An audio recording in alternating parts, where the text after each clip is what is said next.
First,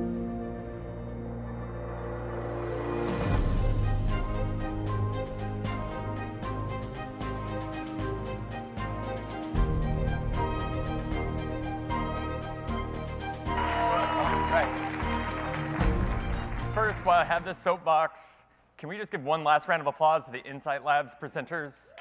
This is my third year here, by far the best content, and as doing Insight Labs before, it's a gauntlet. It's a lot of effort, and they just did a fantastic job. The other thing I wanted to acknowledge is just kind of an epiphany that I had this morning when Lou was speaking. Working in this industry at this time in the world is pretty effing crazy. Like, to be quite honest, like, the problems that are facing our industry are really the problems that are facing the world of data privacy, freedom of speech. These are things that we're sitting at the front lines on, especially within social. The social media landscape in particular has been at the center of all of this, and while there's been some macro level trends that we're all facing together, there's some other just complications within the space that make social media particularly difficult. In particular, a lot happens within social media. Right now, for a given client, we might be managing anywhere from 1 to 7 social platforms for them. Each one of these platforms have multiple iterations of new products, of new advancements, maybe entire UI changes that are impacting this ecosystem. If you look at just a 3-month period within September to November last year, you had the walled gardens of Facebook getting even higher as they discontinued view tags. You had the fallout from the Snapchat UI changes get released as far as numbers. Only 6 months later, they've already righted that ship. If you looked at their performance on the stock exchange the last 2 days after their product announcements last week, this industry just advances at such a rapid pace. And lastly, Reddit, which I would say is just the sleeping giant of the social media landscape. Something that, depending on how you measure it, is the 3rd to 6th largest website in the United States, just came out with an ad platform. Like, that's just a new technology. That's a new thing that our teams have to know, specialize, and be experts in. And I don't think the complications of social media have better been articulated than the man that's about to join me on stage, Chris Shaffer. Back in November 2017, when I first met him and we were pitching for the social business, I asked him, what's the biggest challenge within social media for you? And he told me it was the PETA factor. I kind of looked at him weird, didn't really know what that meant. And he's like, it's just a pain in the ass. Like, social media is a pain in the ass. There's so many cooks in the kitchen. We're doing with tech partners, publishers. Everyone within the organization thinks they're a social expert because they have an Instagram account. It's just a lot to do, and we just need a partner that can help us get through these changes, through these struggles. And if you don't know the Cox Communications business, then the nation's 3rd largest cable provider, the largest independent cable and internet provider in the United States. They reach 6 million homes and businesses on a given day within their 18-state footprint, and they're a huge investor within, and really a believer within digital. For the telecom provider to be spending 1/3 of their media investment within digital is definitely a change for the industry.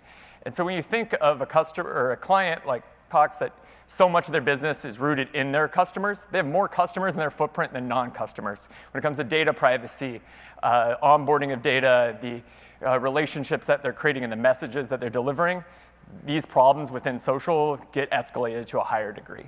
And I think the only way to solve the PETA factor is really through partnership, whether that's agency partners, internal partnership. It really takes a lot of the right stakeholders to come to the table to solve these problems. And I don't think there's been a client that I've ever worked with that's valued partnership as much as Cox has. If you look at them, they've been a client of iProspect through the Leapfrog acquisition for 14 years. This is someone that feels completely comfortable saying anything that he actually means to me. He wants the same sort of feedback for him. We call, we text. It is a relationship where we are true partners. And that extends beyond just their media partners or internal stakeholders. They actually have that same sort of mindset when it comes to their media partners. And I think Facebook has been one of the best partners for Cox because they've helped them struggle through all these advancements to their platform, all the changes in the ecosystem, and continue to grow that business.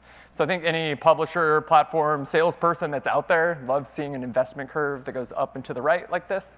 And I can say this has not been done via sales. This has really been done via actually building real business solutions, whether it's hacking their own products to deliver DPA to a telecom client for the first time ever, whether it's having creative summits with their creative partners. Most recently, we've actually sat down in the room with numerous stakeholders within the Cox organization to tackle the problem of retention. It's no longer about just cross-sell and upsell. How do we leverage the Facebook platform and their ability to identify their current customers to actually prevent those customers from churning? So with this, we've seen a 60% growth year over year with the Cox business, despite all the challenges to the industry, all the, what you'll hear about the walled gardens. And not only are they helping us with this, they're here to actually talk to us about this. And really, at this point, I'd like to invite Chris Shaffer and Stephanie Needle to the stage so we can talk about what partnership looks like in 2019.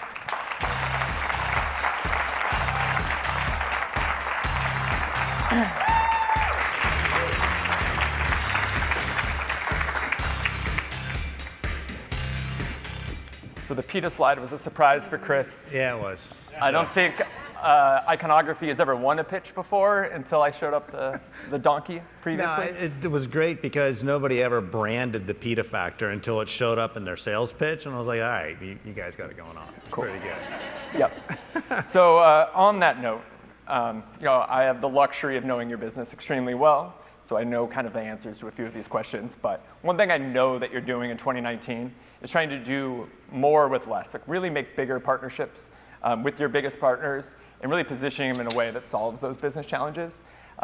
Going into 2019, what has been your approach to partnerships?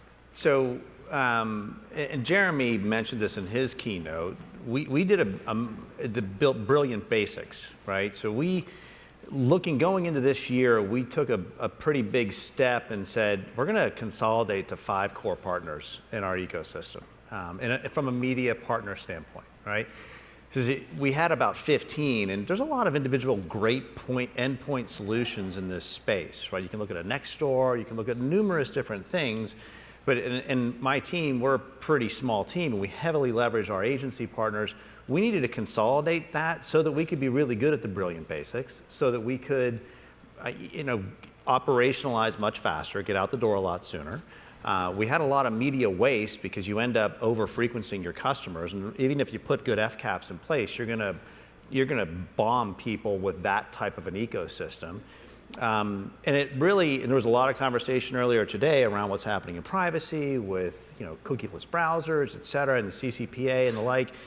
If you think about all those things that are coming, we placed a bet in last November and said, okay, we're crunching down and we're gonna go with the ones that we think are gonna be around for the long haul, that have efficacy in what they do, and that's Facebook, Google, Amazon, and 2 other partners, Gamut, which is a sister Cox company, and Sunday Sky, which provides some pretty unique retargeting capabilities for us. So that was a big deal for us to take that, and we've kicked out some pretty important partners in the space. But if you look, and Seismic was mentioned earlier today, that was a good move to pull away from them, in hindsight, right? So that was our impetus to do that. So going into 2019, what direction did you give Stephanie and team in regards to what you were looking for them to provide as part of this new strategy? So I've got the benefit of being a sales and a marketing channel, right? So I carry a target of revenue and new customer relationships that I have to hit every day. And so we sat down with all of our core media partners, and we're very transparent. And we do this every year. We have a media day session in New York City, and we sit down with everybody and say, and we do it ahead of time. I mean, that's an important piece too. They're coming in to pitch you on what their wares are for 2019, and you just say, well, here's our goals and objectives. Well, you could be completely off base, right? So you got to take the time to seed that going in, and we share openly what the revenue targets are, relationship targets are, customer care targets, et cetera, so that we build and forge a great partnership, and they understand our business needs and goals, and then they come to the table with real solutions that drive real business value and benefit for us. And so Stephanie, I know you've worked on the Cox business for quite some time, which also was a huge value as we were onboarding, so I didn't have to reach out to Chris and ask what all the crazy acronyms were. I could reach out to her and look less stupid. You figured out PETA real quick, though. I figured out PETA.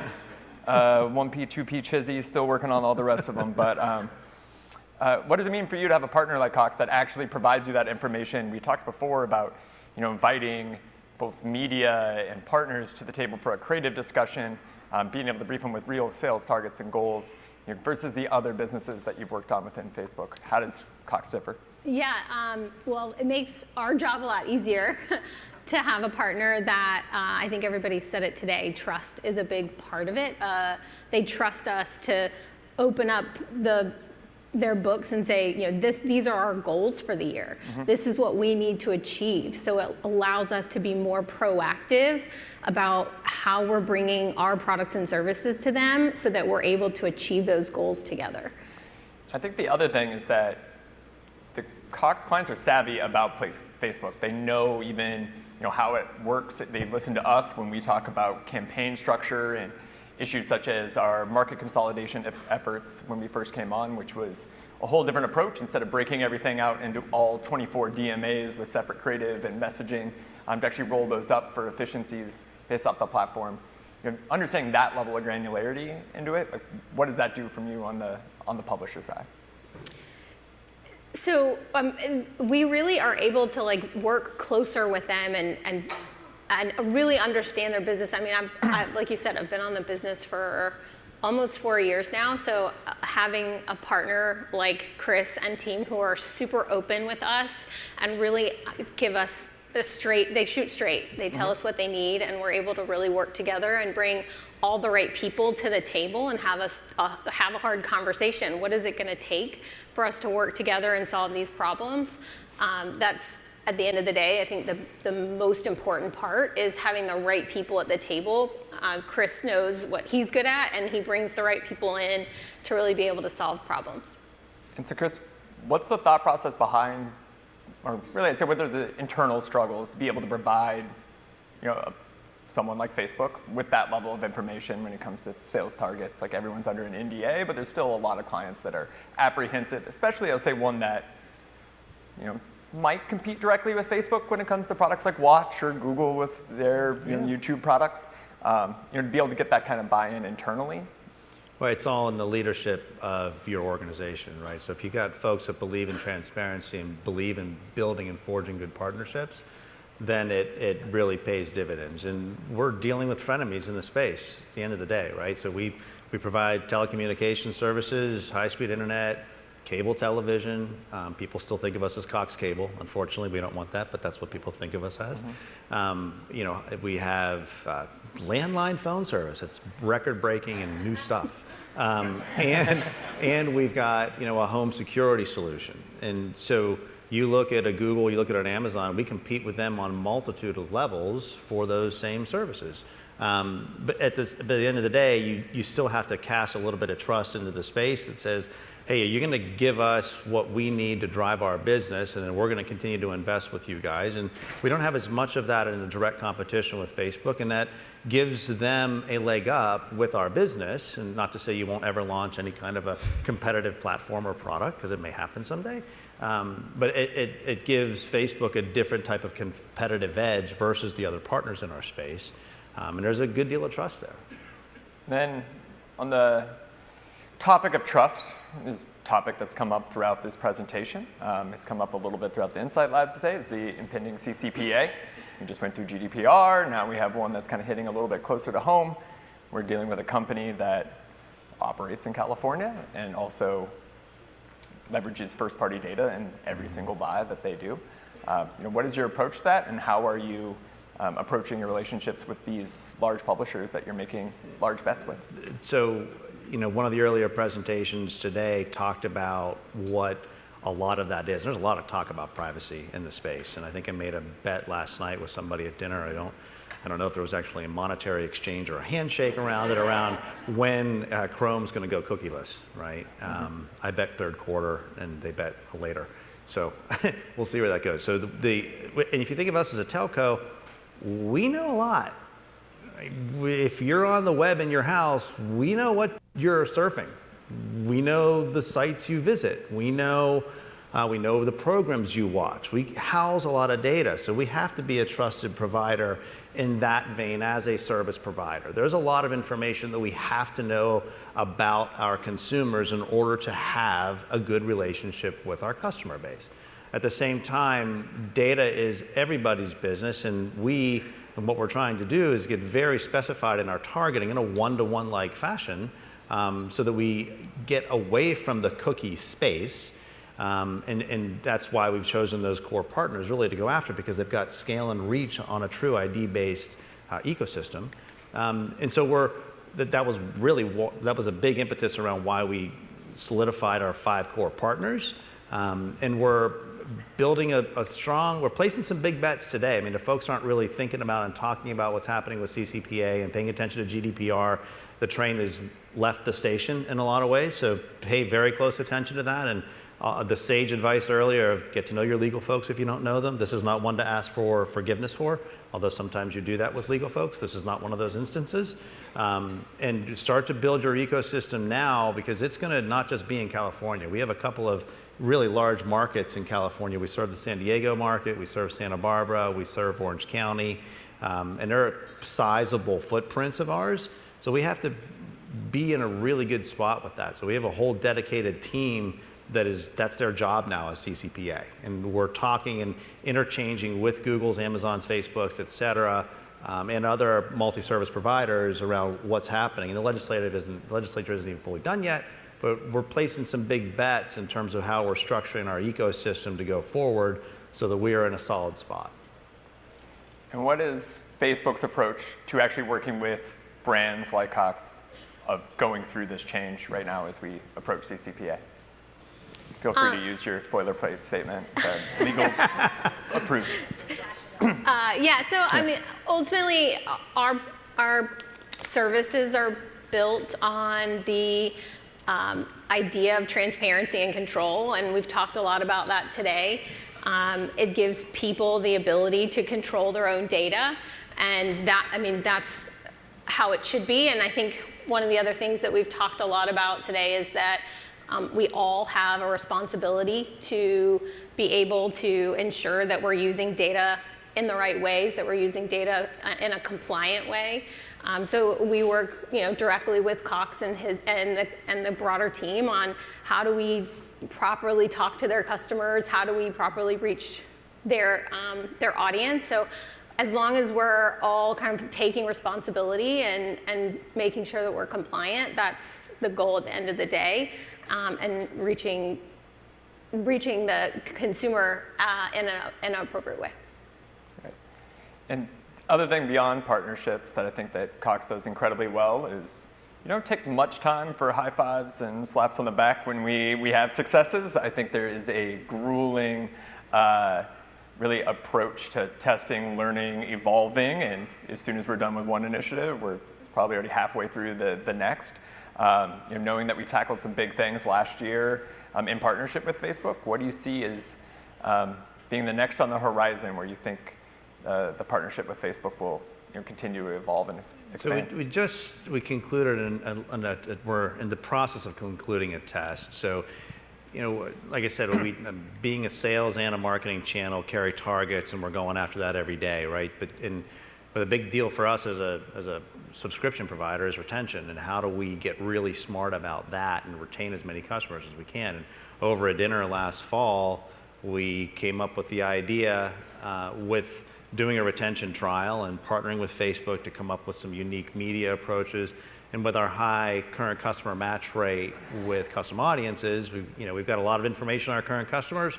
They have a lot of information. It works really well. So we've got a lot of scale to our current customer audience base. We ran a trial for a few months using different out-of-the-box type creative that the Facebook team came to the table with. And that's like a different approach, right? How do we use media to transition retention and show a benefit, right? We also do a lot with the Facebook team on trying to drive care online, right? So there's a partner of mine that his responsibility is to drive as many current customer transactions online versus picking up a phone and call. So we're targeted to drive about 500,000 more transactions a month from a care standpoint this year. So how do we leverage our media partners to make that awareness out there? And that's a huge operational savings and a mass retention benefit, because the people that are engaged with our My Account service, they call us less, they spend more money, and they churn less. So how do we do that more, right? So you still have to do that in addition to all the sales activities. So, taxing the iProspect team and our media partners to come up with ways to scale that is a challenge, but we work through it. That's one of the key areas of partnership. Speaking of partnership, with this type of program and so many other programs that we've done with the Cox team, they really do show up and help us kind of bring the right people into the room, have a conversation with the people that are really tasked with meeting and exceeding these goals internally, and then it drives these conversations about creative partnership and measurement partnership. How are we going to ultimately reach those goals together? And this retention program is just one example of so many of those partnerships that they've worked together really closely with us on in order to really be able to succeed. Completely. I've noticed that Cox is a very large organization. Go out to Atlanta, it's a big operation. I feel, given where we've worked, across different media channels in the SEO space with content teams, what Facebook is working on, it's oftentimes that we know stakeholders internally at Cox that even the Cox team doesn't work with directly. That I feel like we've actually been able to bridge a lot of those gaps together, really breaking down those walls and putting together more integrated strategies, which has, I think, paid dividends. A lot of them are here in the room with us today. But on that note, I think that is a great way to kind of wrap up what partnership in 2019 looks like. Thank you. Thank you.